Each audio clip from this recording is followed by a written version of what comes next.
요즘 오디세이라는 영화가 사람들의 관심을 많이 받고 있습니다.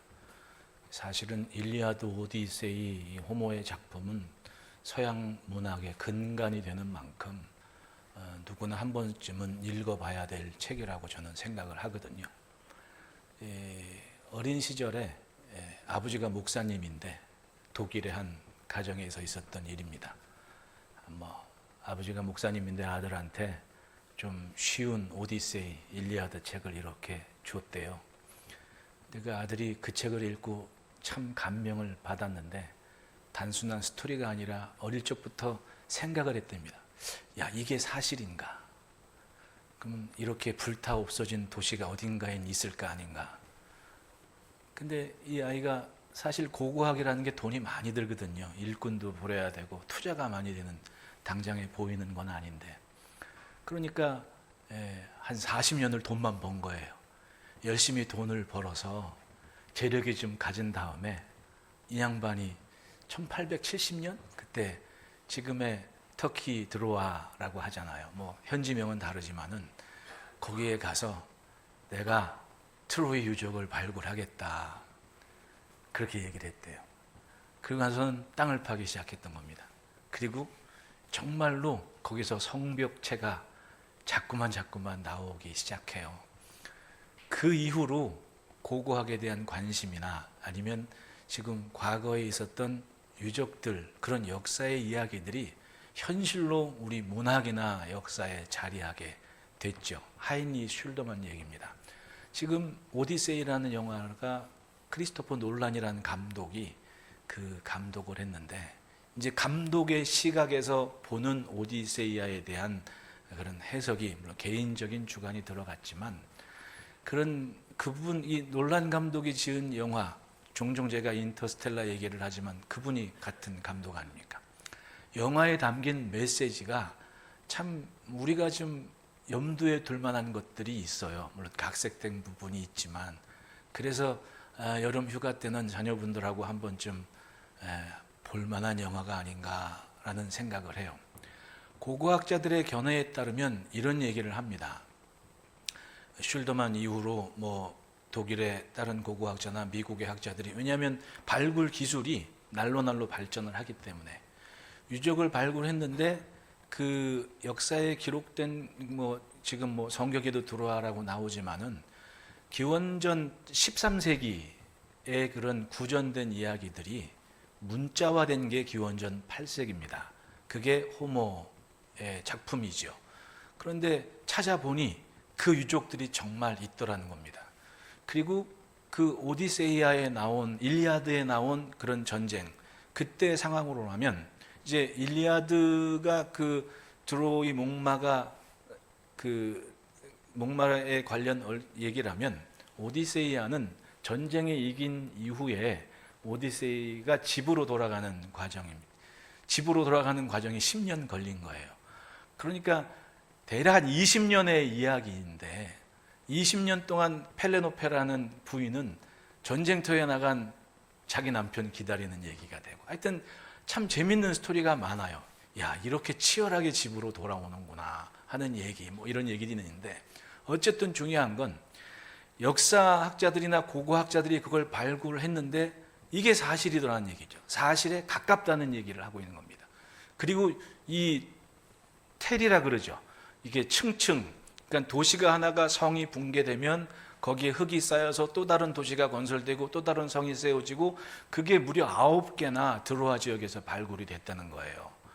근데 이제 하인리 슐더만보다 생각은 더 깊이 있는 걸 줄 알았는데, 일리아드 오디세이의 배경이 되는 그 도시는 한 3번째 층에 있었다, 이런 얘기를 하죠. 중요한 건 뭐냐 하면 기원전 13세기, 12세기를 살았던 그 시대의 사람들이 그때 종말을 경험했다는 게, 제가 얘기하고 싶은 게 이겁니다. 여러분, 일리아드의 기록에 따르면 그리스의 함대, 배 천척이 그 바다 앞에 이렇게 있었다고 얘기를 해요. 근데 그 지역이 지중해와 에게해를 거쳐서 흑해로 지나가는 때고, 무역하기에 지금 여러분 호르무즈 해협 저 좁은 데 놓고 미국하고 이란하고 저렇게 나뉘고, 이란도 내가 이건 절대로 못 포기해 막 이러면서 지금 싸우고 있지 않습니까? 나라가 박살이 나도 이건 차지하겠다, 이런 얘기예요. 그만큼 이 길목이라는 게 중요한데 드로아가 그 위치에 있던 겁니다. 근데 사실상 드로아의 유적이 아시리아 제국, 지금의 터키 내륙에 있었던 히타이트 족속 얘기하는 거죠. 그 히타이트 제국에 대한 그런 문헌에 따르면 그 드로아 지역의 왕과 함께 군사 협정을 맺은 기록이 있어요. 그만큼 거기가 중요했던 위치고, 성이 9번이나 허물어지고 세워지고, 근데 어떤 지층에는 완전히 다 숯검둥이만 남아있는 겁니다. 다 불에 탔다는 얘기죠. 일리아드 오디세이의 기록에도 마찬가지고, 그런 내용이 있었던 것을 보면 학자들은 그런 얘기예요. 이때 이 성에 사는 사람들은 시대의 종말을 경험한 거다. 굉장히 발전된 문명이라고 하지만 종말을 맞이했다. 그 종말을 역사에서는 근근히 우리는 확인을 하죠. 폼페이 유적이라든지 지진 때문에 어쨌든 여러 가지 봅니다. 맞아요. 천년만년 살고 같고 지금이 최고인 것 같은데 종말이 있었다는 얘기입니다. 지금도 마찬가지 아닙니까? 여러분, 한 6년 전 돌아가서 2020년에 러시아하고 우크라이나 저렇게 싸워댈 줄 알았습니까? 아니, 이란, 미국, 아니 사실은 이란의 핵 발전소 만들고 이거 시작한 게 미국인데요. 근데 그 이란이 미국하고 저렇게 피 터지게 싸울 줄 누가 알았겠냐고요. 아마도 그 동네 사는 사람들한테는 지금이 종말 아니겠습니까? 막 미사일이 막 밤새도록 쏟아지고 떨어지고, 맞아요. 세상 끝장난 겁니다. 말 맞다나 무슨 석기시대 된 것처럼 박살이 나고 있는데, 그럼 거기에 있는 사람들은 뭐냐고요?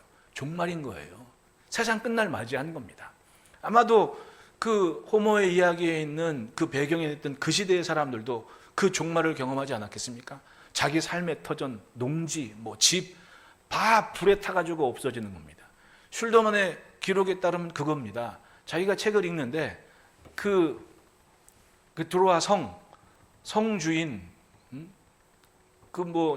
트로이 영화 보면 아버지가 아들이 아킬레스하고 싸움에 죽어가지고 헥토르가 마차에 시신을 들고 병거에 태워가지고 막 성을 몇 바퀴 돌고 막 그런 얘기 있잖아요. 너무 마음 아파서 밤에 찾아가잖아요, 아킬레스를. 당신도 아버지가 있고 나도 누군가의 아비인데 내 아들의 시체를 달라 장례를 치러야겠다. 그런 아주 눈물 나는 얘기가 있죠. 그때 그 성 사람들은 종말인 겁니다. 이 슐더만이 어린 시절에 그 책 읽다가 내가 여기 한번 찾아봐야 했던 얘기가 그거예요.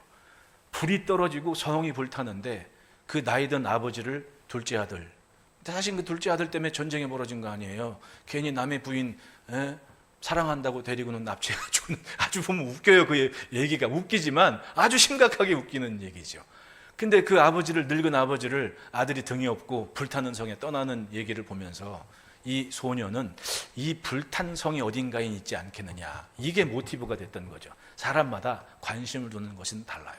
어쨌든 그때 거기를 살았던 사람들은 종말이었던 겁니다. 그날이 올 줄 알았겠습니까?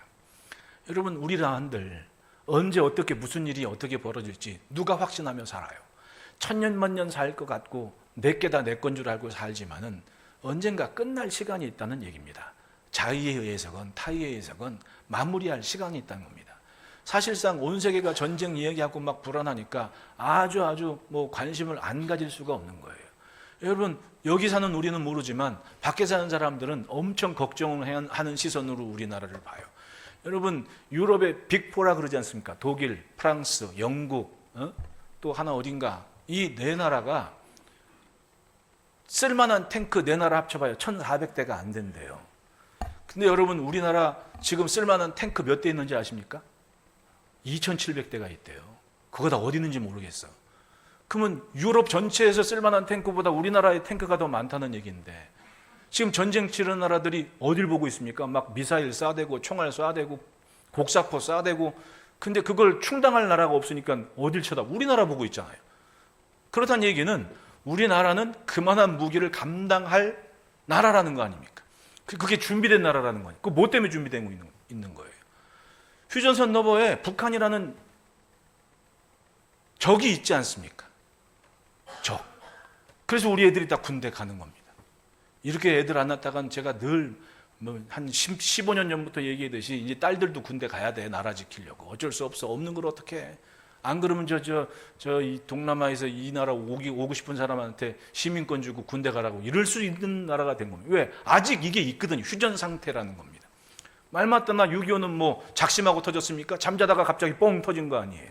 그러면 그때를 살았던 분은 세상 끝난 나라 아닙니까? 우리도 그런 때를 경험한 거예요. 우리나라가 나라로 대한민국으로서 국민이 주권을 가지고 출발한 나라의 그런 역사로 볼 때는 아직 80년도 안 된 나라 아닙니까? 정확히 한 77년? 왜냐하면 헌법을 기준으로 봤을 때 헌법이 있은 이후에 세계에서 국가 한 나라로 인정을 받는데 그게 아직 채 100년이 안 된 나라가 우리나라입니다. 80년이 안 됐습니다. 그런데 지금 보면 정말 대단한 일을 이루고 있는 나라입니다. 왜냐하면 우리의 앞선 세대는 그렇게 치열하게 살았거든요. 치열한 국가관을 가지고 그리고 아무것도 없는 땅에서 미래를 바라보면서 자식들 공부시키고 우리나라는 사람이 재산인 나라입니다. 얼마나 똘똘한 사람들이 많습니까? 정말 대단한 거예요. 어린 아이들도 이렇게 봐도 정말 대단한 일을 점점 많은 일을 해내고 있습니다. 그게 우리나라인 거예요. 그러니까 이 좋은 것들을 가르치고 교육하고 멋진 나라라는 걸 인식을 해야 되는데 그런 교육은 없고 맨날 불평만 하고 안 좋은 것만 천지를 얘기하니까 뭔가 나라를 위해서 뭔가 하고 싶은 마음이 들지 않는 교육이 돼버린다는 게 저는 개인적으로는 가슴이 아픕니다. 얼마나 좋은 바탕이 있었습니까? 우리 앞선 세대. 신앙적인 것도 마찬가지 아닙니까? 우리 앞선 세대의 어른들이 정말 피땀 흘려서 주여 찾고 기도하면서 밤마다 산에 올라가서도 기도하고 올라가서 밤 기도하고 출근하고 이런 게 다 토대가 돼서 지금의 교회들의 모습이 있는 겁니다. 그 좋은 것들을 우리가 아끼고 존중하는 믿음을 가지면 좋은데 점점 그 귀한 것을 잃어버리는 때가 되지 않습니까? 그런데 여러분, 사는 건 어찌 사는지 모르지만 마지막 날은 언제인지 아무도 모릅니다. 역사가 끝나든 내가 끝나든 내일은 내가 장담할 일이 아닌 겁니다. 오늘 이 청지기를 보십시오. 그렇게 살았어요. 마치 내가 모든 것을 할 수 있는 권한이 있거든요. 이 시대의 청지기는요, 뭐 주인이 얼마 준비해놔 이게 아니었던 거예요. 내가 권한을 너한테 줄 테니까 내 모든 것 네 마음대로 한번 해. 그런데 아마도 유대인들의 관점에 볼 때 이자 놀이를 하나 아니면 뭔가 동료들한테 뭔가 빌려주고 돈을 받은 것은 율법에 반하는 일인데 아마도 이 시대가 로마가 나라를 차지한 시대고 이 시대의 모든 사람들이 돈 하는 시대였어요. 따지고 보면. 왜냐하면 여러분 세리들 보십시오. 동포역은 뭐건 내가 세금을 더 많이 걷어서라도 난 배부르게 살아야지 이런 마음 가졌잖아요. 그러니까 세리를 도둑놈이라고 매국노라고 죄인이라고 그렇게 낙인을 찍어버린 시대였거든요. 근데 여기 이 주인은 그런 관점에서 볼 때 왜 예수님이 불의한 재물이라고 얘기했냐 하면 이게 말이 되는 것 같아요. 왜냐하면 사실 율법으로 볼 때 같은 유대인들에게 율법에서 금하는 게 이자놀이인데 이 사람은 자기 재물이나 물건을 나눠주고 거기에 몇 배에 대한 재물을 별리를 취하고 있는 사람이잖아요. 동포들한테. 이방인도 아니고. 사실은 이것이 합당한 재물은 아닐 수가 있다는 얘기입니다. 그러니까 불의한 재물이고 1차적으로. 2차적으로는 이 재물이라는 것이 하나님의 뜻에 합당하게 쓰임이 되면 좋은데 이 청지기는 지금 어떻게 사용합니까? 주인 들을 때 낭비를 하고 있다는 거예요. 그 낭비의 이유는 뭐냐면 모든 게 나 중심이고 나 원하는 대로 쓰고 있다는 얘기입니다. 그러니까 주인이 이렇게 되면 안 되겠다. 그리고 찾아가서 네 보던 일을 한번 셈하자. 그러니까 이 청지기가 발등에 불이 떨어진 거예요. 이거 지금 내가 직분을 빼앗기면 이제까지는 주인 모습들도 내 모습처럼 부리고 주인 소득도 내 맘대로 하고 살았는데 이거 안 되겠다. 내가 이 나이에 직분을 잃고 저 밖에 나가 살면 누가 나를 환대하고 누가 나한테 밥 한 끼라도 대접할까. 빌어먹자니 부끄럽고 뭐 이런 고민을 하게 된 거예요. 그러니까 어떡합니까? 이게 지금 남은 기간에 뭔가 좀 해야겠다. 그러면서 뭘 하냐 하면 기름 100마일 빚진 사람 불러가지고 너 얼마 빚졌는데 내가 100마일 정도 빌렸었는데 갚고 있다고. 그래 그럼 너 50말로 적어. 절반. 그리고는 밀 100석 빌린 사람한테는 너 얼마 빚지고 있는데 내가 100석인데 너 80석만 줬고 20석은 내가 까줄게. 그리고 난 자기가 그만두면 그 사람들이 나한테 환대를 하고 날 대접할 거 아니냐 라는 이 생각 자체를 주인이 볼 때 기특한 거예요. 이거 그러니까 이 세대의 아들들이 믿음의 아들보다 훨씬 더 지혜롭다. 왜? 이 사람은 지금 오는 시간이 어떨지 궁금해하고 준비를 했다는 얘기입니다. 오늘 천년만년 내 것처럼 누리다 살 것이 아니라 미래를 생각하고 준비하는 이 지혜가 이 청지기에겐 있었다. 그리고 그를 칭찬하고 있다는 겁니다. 그러면서 결론적으로 말하는데 재물을 얘기하는 겁니다. 불의의 재물로 친구를 사겨라. 그러면서 말씀하시기를 하나님과 재물을 겸하여 섬길 수 없다.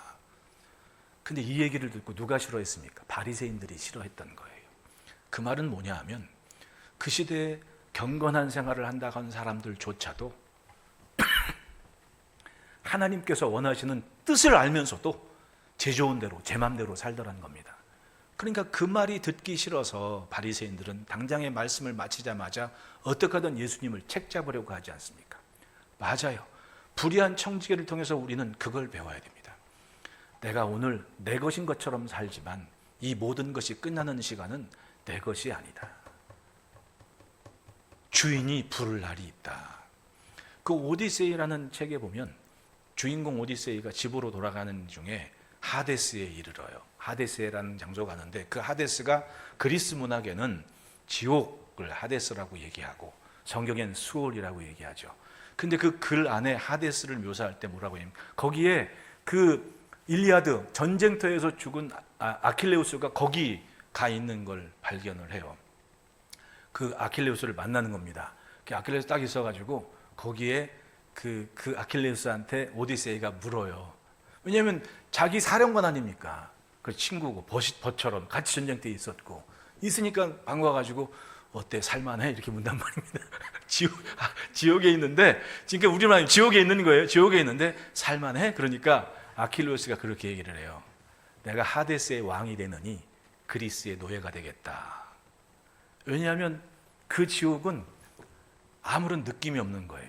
그러니까 마치 흑백 영화처럼 그냥 멀뚱멀뚱 있는 거예요. 듣는 것도 없고 냄새도 없고 느끼는 것도 없고 그 하데스에 가면 뭐 자기 뭐 친척들 뭐 이런 사람 만나 그런 얘기들이 있어요. 한번 보세요. 아니면 읽든지. 그러면 지옥은 뭐냐 하면 봐도 느끼는 게 없고 들어도 느끼는 거 깨닫는 게 없는 게 지옥인 거예요. 따지고 보면 예수님 앞에 있던 바리새인들은 이미 지옥에 있는 겁니다. 예수님 말씀하지 믿지 않는 자는 믿지 않는 것 때문에 이미 심판을 받았다라는 그 말을 한번 보면 그 얘기인 거예요. 봐도 느끼지를 못하고 들어도 깨닫지를 못하고 이미 지옥에 있는 삶이 됐던 거 아니겠습니까? 문학적으로라면. 여러분, 예수님이 하나님의 아들이신데 사람의 몸을 입고 오셨어요. 그리고 말씀을 하셔서 3년 동안 들었습니다. 들을 사람 다 깨달았고 알아먹을 사람 다 알아들을 거 아닙니까? 그런데 그걸 모르는 거예요. 그리고 마지막을 맞이했다는 거, 그게 얼마나 부끄러운 일이고 창피한 일이겠습니까? 여러분, 매 순간 우리는 내가 할 수 있는 것이 내 것이라고 착각하기보다는 주님께서 맡게 하신 이 지혜로운 청지기가 돼서 주인의 뜻에 맞는 규모 있는 삶을 살아야 하겠습니다. 그러므로 첫째 따라합시다. 주인이 계산할 날이 있다. 2절에 주인이 그를 불러 이르되 내가 내게 대하여 들은 이 말이 어찌 됨이냐? 내가 보던 일을 세마라. 청지기 직무를 계속하지 못하리라 하니. 이 청지기는 앞서 말했듯이 단순한 종이 아니고 주인의 모든 것을 권리를 위임받아서 행세할 수 있는 사람인 거예요. 그러니까 뭐 주인이 노예들이 있으면 그 노예도 마치 내 것처럼 부릴 수 있는데 이 청지기가 그러니까 낭비한다, 합당하게 사용하지 않았다. 1절에 보면 그가 주인의 소유를 낭비한다는 말이 그 주인에게 들린지라. 경우에 따라 주인이 타국에서 머물 수도 있고 이런저런 뭐 만약에 가까운 데 있으면 굳이 청지기를 둘 필요가 없는 거 아닙니까? 근데 소문이 들린 거예요. 주인의 귀에까지 들어간 겁니다. 그러니까 주인이 찾아온 거죠. 맞아요. 내 것처럼 살고 있지만은 하나님께서 정하신 시간이 있고 끝날 시간이 있다는 얘기 아닙니까? 천년만년 살 것처럼 살지만은 내가 할 수 있다고 내 것처럼 착각하지만은 사실은 주인이 내가 아니었다는 거 아닙니까? 그게 바로 우리의 삶인 거예요. 맞아요. 끝은 언제인지는 모르는데 분명히 이 시간이 있다는 겁니다. 내 보던 일을 셈하라. 그 시간에 주인은 주인의 뜻대로 사용된 걸 본다는 거 아닙니까? 이 청지기는 그게 없었기 때문에 낭비했다라는 얘기입니다. 즉 쓰임새에 있어서 전혀 규모도 없고 사람에게 유익된 일이 조금도 없었던 거 아닙니까? 이게 바로 이 청지기의 단점이었던 거예요. 주인은 그것 때문에 청지기 앞에 섰던 겁니다. 누가복음에 그런 얘기도 있습니다. 어리석은 부자가 문 앞에 거지 나사라고 했는데 돌보지 않고 그리고 때가서 죽은 겁니다. 둘 다. 근데 이렇게 가서 보니까 자기는 물 한 방울 없는 그런 뜨거운 곳에서 갈증나서 고통 중에 있는데, 이렇게 보니까 자기 문 앞에 있던 나사로는 아브라함의 품에 안겨 있던 거예요. 아브라함의 품에. 이게 비교가 너무 됩니다. 여러분, 지옥이라는 게 그거예요. 사실은 보이니까 지옥인 겁니다. 내 옆에 다 똑같은 고통 중에 있으면 그걸 지옥이라고 할 수 있겠습니까? 그냥 다 같은 건데, 근데 이렇게 봤는데 저기 나사로는 아브라함의 품에 안겨서 호의호식을 하고 있는 겁니다. 나랑 비교가 돼요. 그러니까 고통을 더 알겠는 겁니다. 아, 이런 거구나. 근데 말하죠. 나사로를 명해서 물 한 모금 찍어서 내 혀에 좀 닿게 해주십시오. 그때 예수님 뭐라 그래요? 야, 여기서 거기 갈 수도 없고 거기서 여기 올 수도 없어. 그러면 내 식구들은 여기 오지 않도록 여기서 산 사람 하나 살려 좀 보내주십시오. 예수님이 거기 모세와 선지자도 많고 율법도 있는데 그거 들으면 충분하다. 여기 죽었다 사람 산다고 해서 깨달을 사람들 아니다. 맞아요. 사는 게 그런 겁니다. 언젠가 마무리하고 마지막이 있는데 내 힘으로 어찌할 수 없는 시간이 있는데 우리는 모든 게 내 것인 양 착각하고 나만 위해 살는 그런 시대. 이게 이미 지옥이라는 거 아닙니까? 분명히 내 보던 일을 셈하라 하십니다. 따라합시다. 할 말이 잊게 살자. 내가 우리 목자 또 목장 섬기는 여러분들을 존중하고 정말 높이 사는 게 그겁니다. 우리는 처음 작정하지 않았습니까? 천국 갈 때까지 이건 내 몫이라고. 그런데 여전히 뭐 두 가정이 모이건 뭐 팬데믹 때건 어째건 세 가정이 모이건 그렇게 교회 와서 봉사하고 선교사님들 저렇게 헌신하면서 섬기고 이걸 계속 해오지 않습니까? 내가 우리 권사님들한테 그런 얘기하는 게 그겁니다. 천국 가서 지금 당장 천국 가도 예수님한테 할 말은 있지 않냐고. 너 뭐 했는데? 내가 예수님 명령에 순종하고 충성하면서 이거는 내가 하다 왔어요 라고 말할 수는 있지 않습니까?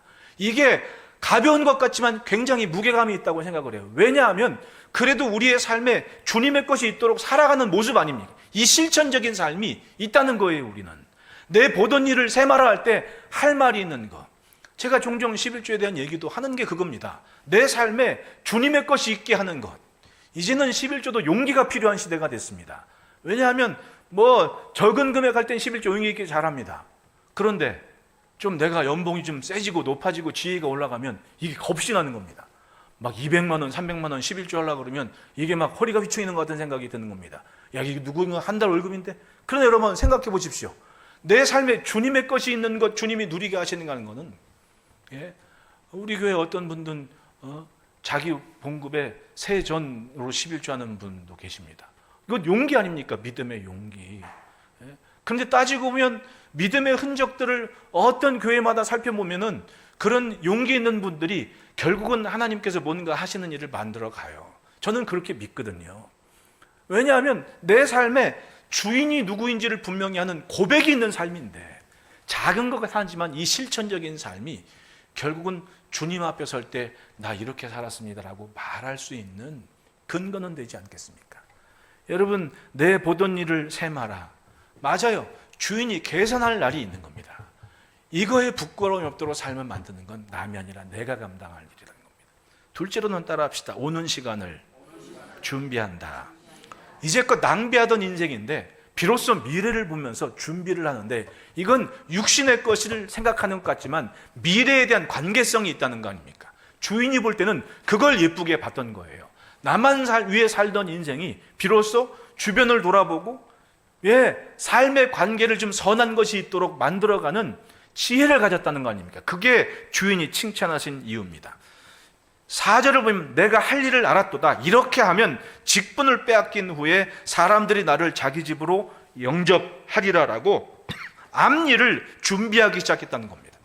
여기가 전부가 아니라 내 모든 것을 잃은 후에 있어질 그 시간을 준비했다는 것. 청지기는 자신이 살아온 삶을 부정하지 않고 솔직했습니다. 겉모습을 바리새인들처럼 경건하게 포장하지도 않습니다. 그냥 들려진 말씀에서 자기 인식을 한 겁니다. 이렇게 되다가는 내 앞일이 뻔하다. 그리고는 옆 친구한테 관심을 갖게. 어차피 내 것도 아니고 하지만 내 마음대로 할 수 있고. 그게 우리 제 옆에 선배들이나 어른들 만나면 종종 우스갯소리로 그런 얘기를 해요. 아유, 식사 대접은 제가 해야죠. 어떤 분은 아니라고, 한사코 내가 한다고 그런 얘기를 해요. 아유, 안 그러셔도 되는데 했더니, 이 목사 나이가 먹으면 입은 닫고 지갑은 열래, 그러니까 냅둬, 이런 얘기를 해요. 맞아요. 가만히 보면 우리네 어른들이 그런 지혜를 가진 거예요. 가만히 보면 밥 잘 사는 거 아무것도 아닌 것 같지만은 결국은 그게 관계가 되는 거 아닙니까? 인간적으로 볼 때에도 결국은 그런 거예요. 이 종은, 청지기는 그 생각을 한 겁니다. 내가 이걸 탕감해 주면 그래도 이 사람들이 나 모른 척 하진 않겠구나. 근데 이걸 주인이 가볍게 넘어가지 않습니다. 참 지혜롭다. 지혜롭다.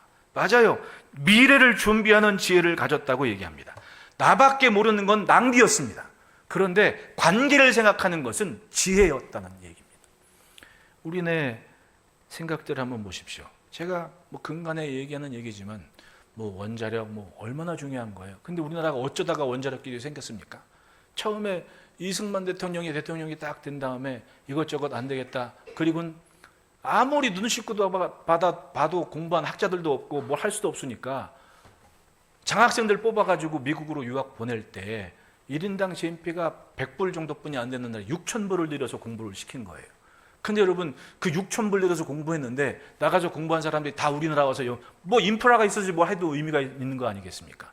그때 나가서 공부하신 분들이 다 미국 가서 공부하신 분들이에요. 근데 공부했다고 다 들어옵니까? 안 들어온 사람도 있잖아요. 또 뒤늦게 공부한 사람들이 있고. 나중에 박정희 대통령 돼가지고 뭐 연구소 차리고 뭐 홍릉에 저거 만들고 할 때 사람이 없는 걸 눈 까디짓고 찾아봐도 박사 몇 20명도 안 되는데, 그러니까 어떻게 설득을 하지 않습니까? 내가 대통령인데 얼마 받아? 내가 대통령 월급보다 3배는 더 줄게. 나라를 위해서 일해줘. 그러니까 공부한 사람들이 사명감을 가지고 왔는데 그분들은 무슨 생각했겠습니까?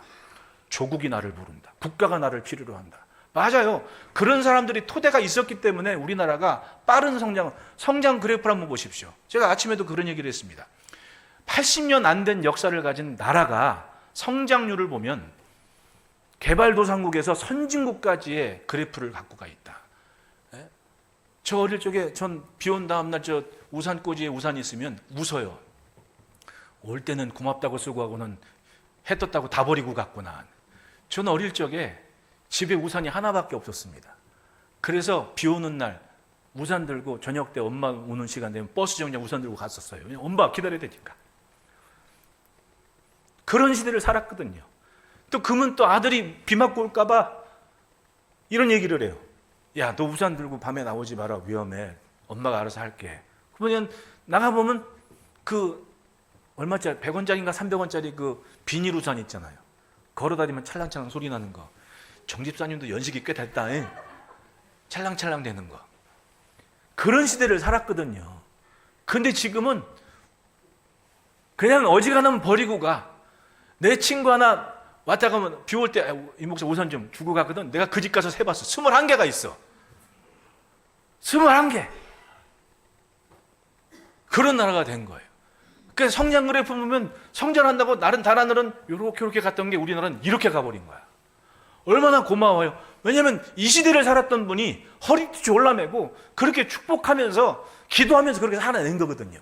그러니까 개발도상국에서 선진국까지 지금 80대이신 분들은 그런 경험들이 다 있는 분들입니다. 저까지도 그런 때 살았던 경험들을 갖고 있거든요. 지금 잘 산다고 해서 나밖에 모르면 내 다음 미래 세대는 아무것도 없는 세대가 될 수가 있는 거예요. 말씀드렸듯이 아니 세계에서 그렇게 부러워하는 무기들이 다 여기 와 있는데 여차하면 무슨 일 없을 법 있습니까? 그거 어떻게 알아요? 아무도 몰라요. 장담할 수 없는 나를 살고 있다니. 그렇다면 그분들이 살았던 그런 귀히 여기는 가치관, 또 앞선 세대를 살았더니 기도할 때 살았던 그런 하나님 중심의 신앙, 이 좋은 것을 여전히 귀하게 여기는 마음은 가져야 될 거 아닙니까? 그걸 남이 하는 게 아닙니다. 지금 여기서 그걸 준비하지 않으면 미래 세대는 어떻게 될지 모른다는 거예요.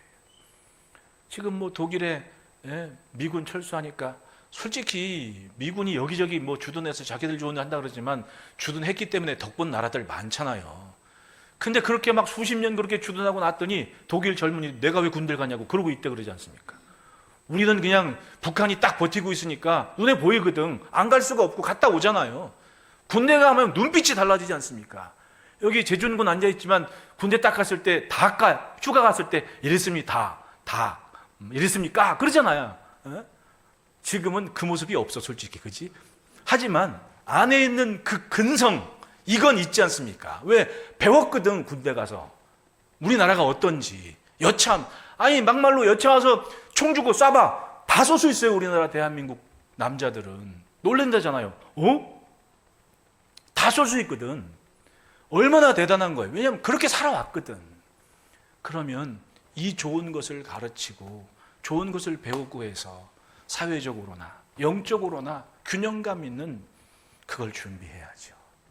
그게 우리들의 시대의 사명이라고 생각을 해요. 맨 안 좋은 얘기만 투덜대지 말고 이 사람은 이걸 잘한 거고 저 사람은 저걸 잘한 거고 우리 앞서 기도하신 분들이 이런 기도가 있었고 우리 교회에 이런 분들이 있었고 이런 좋은 것들이 가르쳐지고 배울 때에 그게 유산이 되고 기억이 되는 거 아니겠습니까? 맞아요. 언제 끝일 줄 몰라요.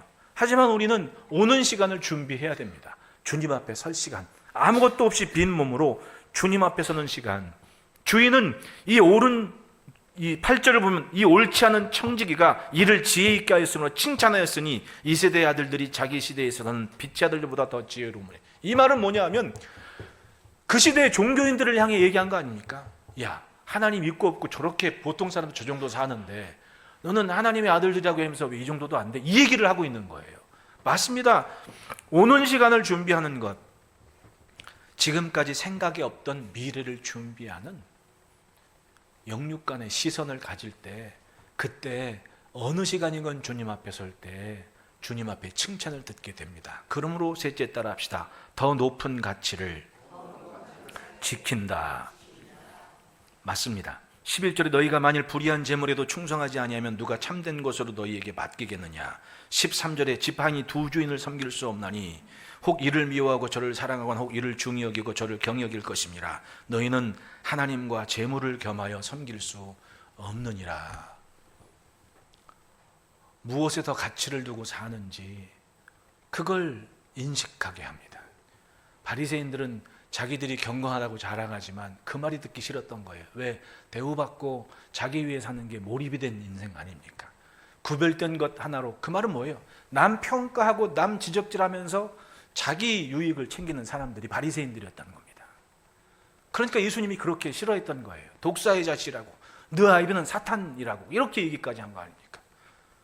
맞아요. 관심을 갖고 더 귀한 가치를 가지면 그걸 지켜가더라는 겁니다. 어떻게 초대교회 성도들이 부흥했습니까? 사도 바울 바나바 같은 사람 보십시오. 이 사람은 바울이 있기 전에 초대교회에서 이미 존경받는 사람 아닙니까? 왜 존경받았습니다? 더 높은 가치를 안 거예요. 이 바나바 집안이 페니키아 상인 조상들 덕분에 굉장히 부유한 집안이었습니다. 그 집, 자기 그러니까 누이 집이죠. 그 마가의 다락방, 마가가 조카 아니에요.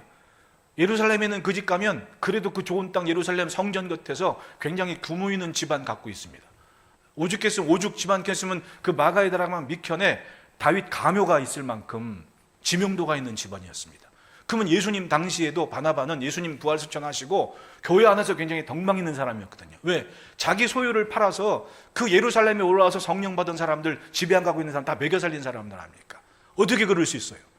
자기가 있는 가치가 더 귀한 겁니다. 뭐가? 주님의 나라가, 주님의 몸이. 그걸 실천했던 사람이 바나바입니다. 아니 세상에 그렇게 존경받던 사람이 예수님 만난 사울을 교회에서 인정받지 않을 때 직접 찾아가서 이 사람이 가다가 예수 만나가지고 이렇게 증거를 준 사람이라고 그렇게 교회 앞에 당당하게 소개를 하고 자기가 살짝 뒤로 물러가면서 사도 바울이 교회 안에 역사에 자리할 수 있을 만큼 자기를 비켜줘요. 만약에 욕심 있는 사람이었으면, 아니 하늘의 가치를 둔 사람이면 그만큼 살았을까요? 아니에요. 더 귀한 게 뭔지 아니까 내 비록 한켠으로 물러갈지라도 정말 주님을 위해 귀한 것을 헌신할 사람이 누구인가를 교회 앞에 드린 사람이 있었다는 거예요. 그게 바로 바나바 아닙니까? 가치의 문제였던 거예요. 만약에 내 명예, 내 것 얘기했다면 그렇게 못 살았겠죠. 그렇게 살았던 거예요. 더 높은 가치를 지켜간 삶이 있었던 겁니다. 우리는 역사적으로 볼 때 굉장히 좋은 나라고 비전 있는 나라입니다. 안 된다, 무슨 헬조선 이런 거 귀담아 듣지 마십시오. 좋을 일이 더 많은 나라가 우리나라라고 저는 생각을 해요. 그러니까 준비만 더 잘하면 되죠. 언제 어느 순간이건 내가 적응할 수 있고 감당할 수 있는 그릇을 만드는 건 남이 해주지 않아요. 내가 해야지. 참 좋은 나라인 거예요.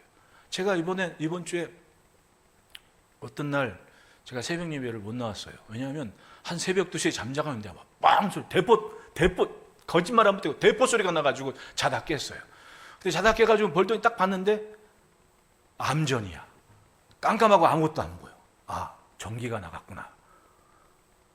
알고 봤더니 아침에 보니까 그 아파트 단지에 들어오는 변압기가 터져버려가지고 정전이 돼서, 정전이니까 물도 안 나오더라니까요. 그 새벽 4시가 돼서 뭐 보여야지. 물도 안 나오고. 그 몰골하고 교회 올 수는 없고 어떻게. 장로님한테, 장로님 아무것도 안 돼서 저 새벽 예배 못 나갑니다. 이렇게 하고는 그냥 집에 있었죠. 아침에 집사람이 그런 얘기를 하는 겁니다. 야, 그래도 이렇게 한 와중에 덥다고 에어컨 팡팡 뗄 수 있는 환경을 만들어낸 220V 만들어낸 분이 대단하다고. 난 그런 생각을 못했거든요. 220V? 그렇게 생각하니까 70 몇 년도인가 그때 저 어릴 적에 110V였거든요. 돼지코라 그러잖아요, 우리는. 근데 그거를 공사를 해가지고 220V로 바뀐 기억이 나거든요. 근데 그게 쓰임새에서는 220V가 훨씬 더 낫대요, 표준화보다. 전 잘 모르니까. 그래서 내가 찾아봤잖아요. 도대체 누가 220V를 했나. 한만춘 박사님이, 한전의 한만춘 박사님이 연구 논문을 냈는데 장래성을 볼 때는 110V보다 220V 낫다고 얘기를 했대. 근데 여러분, 그렇게 전문가들이 얘기한다고 정치인들이 안 들어주면 끝 아니에요.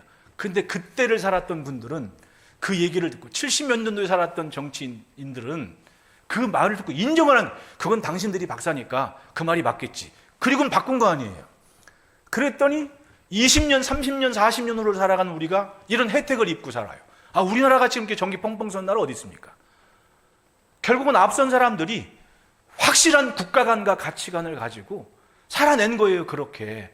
더 좋은 게 뭔가. 이건 당리당락을 떠나서 우리나라에 이게 좋아. 그렇게 산 분들이 있으니까 우리가 이만큼 산 거 아니에요. 그럼 지금도 그 가치를 인정하고 그렇게 살아야죠. 그게 사람 된 도리 아니겠습니까? 사회적으로나 영적으로나 사람 됨됨이의 문제고, 그 시대를 살았던 사람들이 오는 시간을 준비하는 겁니다. 단 명심할 게 있습니다. 내 보던 일을 삼아라. 가는 건 순서가 없는 겁니다. 언제나 세상을 살지만 주인 앞에 있는 모습으로. 대사였다가 탈북해가지고 우리나라에 활동하는 분이 그래요. 내가 살다 보니 대한민국은 천국이다.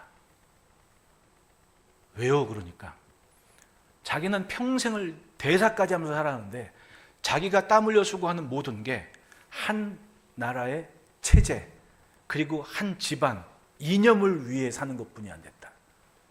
외화를 벌어도. 그럼 대한민국에 와보니까 내가 땀 흘려 수고하는 게 다 내게 되더라. 이게 천국 아니냐. 그러면서 하는 얘기가 그거예요. 미국 사는 사람도 불만이 있고 파리 사는 사람도 불만이 있다고. 대한민국에 사는 사람들은 불만 가질 수밖에 없다고. 하지만 밖에 살던 사람들은 천국이다고. 여기가. 정작 우리만 그걸 몰라요. 감사가 없습니다. 무엇 때문에 이렇게 사는지 고마움도 잃어버립니다. 그리고 나밖에 모르는 세상이 된다면 과연 내일이 있겠습니까? 더 높은 가치, 국가관, 신앙관, 영육으로나 소중한 가치를 인정하고 당장이라도 주님 앞에 설 때 부끄러움이 없는 하나님 중심, 성전 중심 생활을 지켜갈 때 오는 시간이 하나님의 복으로 채워질 겁니다. 우리는 지금 그 사명감을 가지고 사는 겁니다. 지금을 낭비하기보다 미래를 준비하는 것, 우리 앞선 세대처럼 더 귀한 가치를 갖고 사는 것이 우리의 사명입니다. 여러분, 그런 생각을 했습니다. 그 시대를 살았던 사람들이 얼마나 속이 못됐으면 하나님의 아들 예수님이 와서 말씀하시는데도 그걸 못 알아듣나. 호모에 얘기하면 그 사람들은 이미 지옥에 사는 사람들이었던 거예요. 예? 왜냐하면 느낄 수 없는, 오감이 마비된 사람들이니까. 왜냐하면 예수님 당시에도 문학이나 철학이나 자연스럽게 그리스의 그런 영향을 받았거든요. 그러니까 호모가 얘기한 하데스라는 것을 이미 예수님 당시에 있는 사람들도 경험하고 있었던 거예요. 그러니까 믿지 않은 자는 이미 심판을 받은 것이라고 예수님 말씀하신 이유도, 들어도 듣지 못하고 봐도 깨닫지 못하면 이미 지옥인 겁니다. 여전히 성전이 있고 말씀이 들려도 깨달음이 없고 변화가 없다면 지옥의 삶을 살고 있는 그런 거 아니겠습니까? 여러분, 먼저 믿은 우리가 주인의 시선에서 더 귀한 가치를 붙잡고 미래를 준비한 것처럼 내게 맡기신 것을 인정하고 조금 더 귀하게 하나님의 것이 있는 삶을 살고 주를 존중하는 삶을 지켜갑시다. 그러면 오는 시간은 내가 누린 복보다 훨씬 더 귀한 복을 내 자녀에게 물려줄 수 있을 거예요. 그렇게 되면 우리 자녀들한테 미안하다라는 것보다도 멋지게 살아라라고 마무리할 수 있지 않을까요? 여러분, 귀한 은혜가 우리들 가정에 충만하시기를 축복합니다. 기도하겠습니다.